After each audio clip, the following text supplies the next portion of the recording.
Yeah, I mean, it's actually one of my keys to the game. So I'll just Well, let's just reveal. let's just let's just hit that right now. Let's just roll Okay. right into it. Okay. So I'll hit on my keys of the game for me, and you let me know what you think, Matt or John. But we got to hold them to field goals. We got to hold them to field goals. Okay. If you hold them to field goals, obviously stop them as much as we possibly can. But I think we all agree they're going to get some points, right? So you got to Mhm. hold them to field goals. And then I think the biggest key, which I've hinted at earlier, especially for our defense to succeed, we have to sustain drives offensively. We cannot have 3-and-outs. We have to keep Texas off the field. If you keep Texas off the field and then you hold them to field goals, I think we have enough to win the game. If we do not, if our offense cannot sustain drives and cannot stay ahead of the chains, and we're getting off the field on some 3-and-outs, our defense, even though we have all the depth, we have this depth, and they are rotating and all that, they're going to get tired. It's just what it is. They're going to get tired. So you have to allow the defense to rest and not be on the field the whole game. As long as our offense can sustain drives, we will be in this game. And then we got, as I mentioned. So, like, yeah, those are my two key points. I think if we do that, we can come away with a victory, but we'll see. I'm very, and then I'll say if I throw a third point, it's improved quarterback play. So those are my 3 points to the game.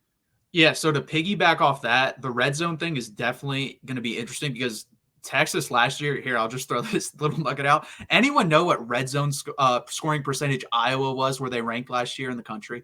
No. 90th. I would expect Do you know where like Texas was? What, 87? 89th. They were terrible scoring in the That's red crazy. zone last year. Yeah, That's crazy. Yeah, but that's what's so impressive is think about this. We average 35 points a game, and we're god off on the red zone. So if that gets unlocked, that's why people said you don't have the talent like you did last year. No, but if Sark can scheme it up a little bit than he did last year, and then that just opens up a whole new thing. Let me ask you, what do you think was the cause to that? You had talent. You had Xavier Worthy. You had Adonis Mitchell. You had Jonathan Brooks. You had. And then Sanders at tight end, right? You had so many weapons. What was the call? And Quinn Ewers. Why did you guys have trouble in the red zone? What is that? Is it schematic? No. So partially yes, but I think it's actually the 2 years prior they were in the 20s and 30s, which is fine. If they're going to take it to another level, and I'm perfectly fine with that. It's Bijan Robinson. Bijan Robinson was spectacular in the red zone. He is way better. He was way better in the red zone than Jonathan Brooks because Jonathan Brooks is Le'Veon Bell. Jonathan Brooks is be patient, wait till the hole opens up and go. Bijan Robinson is, hole, straight through it as fast as I possibly can. And you need that in the red zone because you don't have that much time. And then also, you bring up A.D. Mitchell. A.D. Mitchell is like fast straight line, but he doesn't have the cutting ability, so you don't have those quick routes like you can do with Xavier Worthy. You basically have like 3 Xavier Worthys now, so you're going to have these quick routes like that corner route like Isaiah Bond ran, and I think that's going to help a little bit. I also think the offensive line just improving will help because you obviously need that down there. So overall, I think we're going to be better. We'll be better in that. Now, do I think we can get to where we were, 2-3 years ago, where we were 21st? Maybe not. But if we're in the 40s or 50s, I think that's good enough for the type of offense we do have. So it's going to be interesting. And that's the thing, too. I think it honestly just took Sark a year because it was easy. With Bijan Robinson, you had the best running back in college football, probably, honestly, the best overall player. Hey, buddy, here's the ball. Have fun with it. And you see what he does in the open field. People can barely lay a hand on the man. So in the red zone, he was a weapon. And also Roschon Johnson. That guy was a bowling ball when he got the ball. So I think he just had to get used to it, honestly. Yeah, so I'll hit this from both angles. So what does Michigan need to do to win? Well, Michigan needs to find some semblance of offense. I think they're going to do it by the practices that they had between last game and this game, having Crippen in there, I hope, as the starting center. I think that'll help that unit gel. You'll probably see a heavy dose of Colston Loveland. It is what it is. He is so automatic, and they're going to target him a lot. It just needs to be a little bit more. I want to see more tight end option. I want to see more opportunities where it could go to Colston Loveland. It could go to elsewhere. And for receivers to get more open. And if that means playing Kendrick Bell, if that means playing Channick Goodwin, if that means playing someone else that can get it done and get that separation, then that's what it means. Sorry, TJ, do you want to Well, touch no, on well, something real Kendrick quick? Bell, I actually think. So what's interesting is I was listening to Sharon Moore, and he was talking about like the offensive players he thought played well, or offensive players that he thought had some form of an impact, which obviously the wide receivers didn't have much of an impact, but he left out Fred Moore, and he mentioned Tyler Morris, Colson Loveland, and Kendrick Bell. And I was like, oh, that's interesting because Kendrick Bell plays the X position, Fred Moore plays the X position, but he didn't mention Fred Moore. So I think, and we've heard, and they even talked about this on the broadcast. They think Fred Moore might, or I'm sorry, they think Kendrick Bell might be their best X wide receiver. They like, this is the word out of camp, but this kid's really, they think he's going to be special. They think he's going to be legit, like his brother, like, I mean, obviously they're a little bit different players, but like in terms of, I'm talking about impact. And, so I'm interested to see. I do think Kendrick Bell, I think we're seeing another camp battle. Like we talked about, the X position's another battle where like, I don't know if it's fully, actually, I'm quite confident it has not been,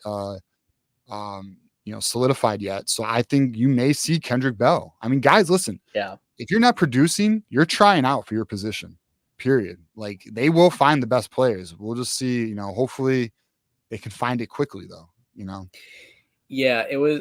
Look, everybody knows I've been an advocate for Fred Moore, but when Sharon Moore is kind of alluding in the press conference that you fucked up, pardon my Right. French, Yeah, you talking about the because he kind of alluded to the fact that like Fred Moore should have fought for it more, and I don't think he's wrong. But now I don't think that was the only factor that led to that, but I think a receiver needs to be able to meet that moment and fight off. Like essentially, he said, play defense against the defense, right, and come up with that ball. So that had he caught that ball, I don't think we're talking about Fred Moore in the same way. But I do think Kendrick Bell, whatever it takes to get a dub. So if Kendrick Bell's the answer, put him in there. The other key I wanted to mention is the defense. I do think you need to hold Texas to like 20, 21 and mostly field goals. Again, you need to understand, just like with Washington, they're going to move the ball down the field. Washington moved the ball down the field too. But we kept them to field goals, and we with one exception, and the physicality that Michigan brought to Penix. Penix wasn't used to getting hit like that, and he was visibly like having trouble with easy throws in situations when he would have nailed that every single time. So Michigan's physicality on defense, I think, can't be understated. And a lot of those players are back. So I think that's something that may impact Quinn Ewers, even though he is very experienced. And I think he's going to be a tough quarterback to face. I also think that Michigan can get to him. Yeah, so that is something Quinn does have issues with, like one or two things. It's holding onto the ball a little bit too long. Like 25% of his sacks last year were like put on him. So he does hold on the ball a tick too long. That's why I also agree, TJ. I think early on you have to bring forward, because it doesn't – if you blitz, it's going to be bad. I'm just going to say that, because Quinn's touchdown percentage goes up on blitzes. So he's actually better throwing touchdowns versus the blitz, and he'll probably hit you deep a couple times if you do blitz. I think your best thing is rush for, make him hold on to the ball a tick too long, and then you get there while he's processing. Because I will say this, his processing has gotten better, but I'm still worried about the confidence on certain things. Like the one interception he had, he stepped up in the pocket really well. He read it. He saw Maury Nyblack coming across the middle open. He just, for whatever reason, did not pull the trigger. Like, he was looking at him. He just didn't pull the trigger. And then he waited the split second, tried to throw it away, got tipped up and intercepted. That's something Michigan could take advantage of. I'm more inclined that they probably actually force him into a strip fumble than an interception, honestly, because other than the Oklahoma first quarter, he really doesn't really throw many interceptions. Like, he had 2 in that first quarter versus Oklahoma, got off to a dreadful start, and then he was typical Quinn Ewers. He completed 21 passes in a row versus Oklahoma after that. So he's really good in the short and intermediary game. He can be inconsistent on the deep ball. That's his one other big thing. Inconsistent on the deep ball, but 20 yards and under, he's basically money. He's like over 75% under that. All right, let me ask you this. What are the best defenses Quinn Ewers has ever faced? And won. Just tell me who they play, like the best defenses, because I'm trying to, because you said, if Michigan blitzes, they're screwed, but like the way we disguise our coverages, like, I don't know. Until it's Ohio State, right? Like there's a reason why these quarterbacks, they get confused when they play us. Like they've never seen, like we run an NFL style defense. Like these quarterbacks have not seen. Now I'm not saying Quinn Ewers is not capable. What I'm saying is like, I'm not so sure if we do blitz, we're screwed, because the way that we run our coverages, you don't even know what our defense is. You know, that's the beauty of it. Like, so I'm just curious, like, what are some of the best defenses he's gone up against, so I can get some kind of idea of like what we're up against.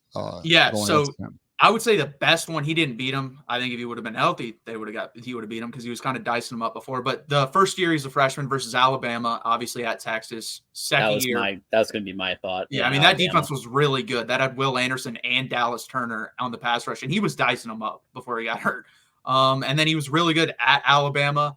Other good defenses, I would honestly probably say they're not as good as you guys, obviously, but Kansas State a couple years ago when they won the Big 12 championship and beat TCU, we beat that team on the road. So that was a really good win for him. And then let's see, probably I was going to say last year's Oklahoma team, but I don't think they're that good defensively. So I'd say those three are probably the best. I'm trying to rack my mind for other ones. But yeah, the two Alabama games and the Kansas State team that won the Big 12 2 years ago. See, that's interesting to me because we're better than Alabama, right? So now, again, I'm not saying Quinn can't, we're going to find out. He's going to let us know if he can handle it. But like this is arguably the best defense he's ever seen. Yeah, I would agree with that.